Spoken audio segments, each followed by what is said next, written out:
You know, it's a fantasy that's hard to resist, isn't it? Cracking open a forgotten bank vault from the Great Depression, the door creaking open after 100 years, and finding a fortune in gold just sitting there. So, we're going to dig into that legend and see if there's any truth to it at all. I mean, this is the big question, right?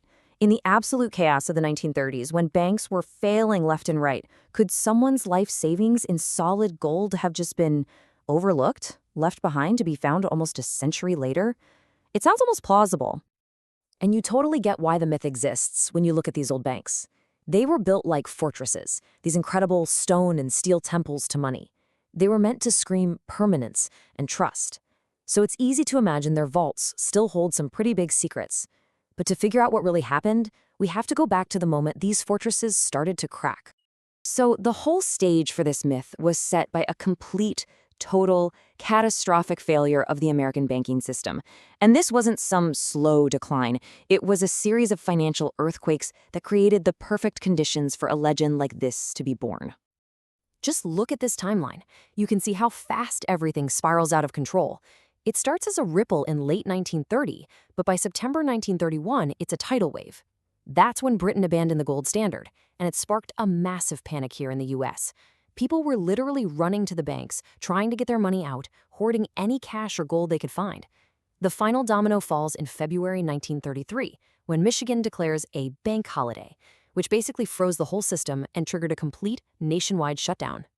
And this really puts the scale of the disaster into perspective. In 1933 alone, 4,000 banks just stopped existing, vanished. Imagine that. The very foundation of the country's finances was turning to dust. And in that kind of chaos, you'd think it's almost a guarantee that something valuable like a pile of gold could get lost in the shuffle. But that's where the facts start getting in the way of a good story. And that brings us to the first bust. So the first big problem with the idea of finding a private stash of gold is, well, the United States government. Faced with this insane nationwide run on gold, the government didn't just sit on its hands. It stepped in, and it stepped in hard. On April 5th, 1933, FDR issued Executive Order 6102. Now, this is something that's almost impossible to imagine today. This wasn't a request, it was an order that immediately made it a crime for any private citizen to hoard gold. And what did hoarding mean? Basically, just keeping it. The order said everyone from regular people to big corporations had to turn in their gold to the Federal Reserve. And they were not messing around. Look at the penalty here, $10,000 in 1933. That was an absolute fortune. On top of that, you could get 10 years in prison. This tells you just how serious they were. All of a sudden, holding onto your own gold was a major crime. And just in case anyone thought this was temporary, the Gold Reserve Act of 1934 made it permanent. This law officially transferred the legal ownership, the actual title of all the monetary gold in the country, straight to the U.S. Treasury. It wasn't your property anymore, period. Now, they didn't just take it without paying. They compensated people. For every ounce of gold you turned over, the government paid you the official rate, which was $20.67. It was a mandatory transaction. You give us your gold, we give you paper money. But here's the kicker. As soon as the government had collected all this gold, they immediately turned around and revalued it at $35 an ounce. With that one move, they made a profit of almost $3 billion for the Treasury, money they desperately needed to fund the New Deal. It was a pretty clever and ruthless financial play. Okay, so that takes care of the gold people had in their homes. But what about the treasure hunter's ultimate what if? What about the gold just sitting there in a safe deposit box inside one of those thousands of banks that went belly up? Surely that could have slipped through the cracks, right? Well, that leads us to the second bust for this myth. Yeah, it turns out the contents of those boxes weren't just abandoned. When a bank failed, a really methodical receivership process kicked in. The feds didn't just lock the doors and walk away. They came in. They took inventory of everything, and that included the contents of every last safe deposit box. And we have the records to prove it. This wasn't some quick cleanup either. Get this, as late as 1981, that's almost 50 years later, the U.S. Treasury was still the official custodian for more than 1,600 cardboard boxes, all of them filled with the contents of unclaimed safe deposit boxes from that era. So the point is, those valuables weren't left rusting in a small-town vault. They were collected and moved to a central federal warehouse. So, Let's recap. The government took legal ownership of all gold, and it took physical custody of anything left in failed banks. But how does that compare to how it works now?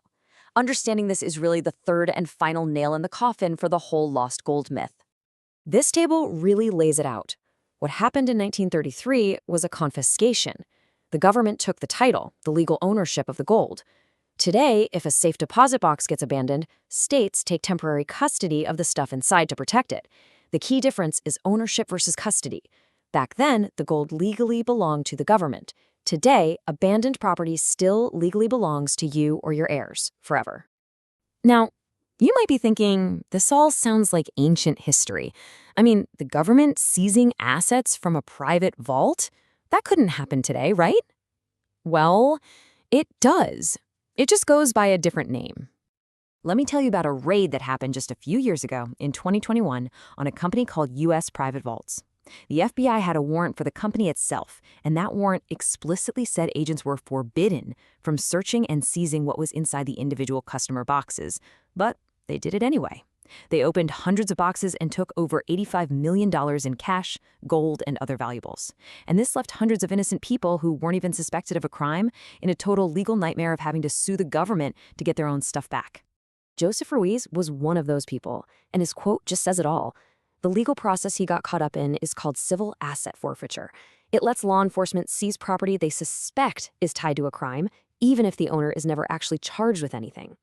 It's a modern-day echo of 1933, and it's a stark reminder that the government still has some pretty powerful tools for taking private wealth. So all of this brings us right back to where we started, with those rumors swirling around 2025. Now that we have all this context, what is the real story behind the claim that all these Depression-era vaults are about to be opened? Well, here's the simple and maybe a little disappointing truth. Those vault openings people are talking about for 2025, they aren't treasure hunts. They're basically public tours for history buffs.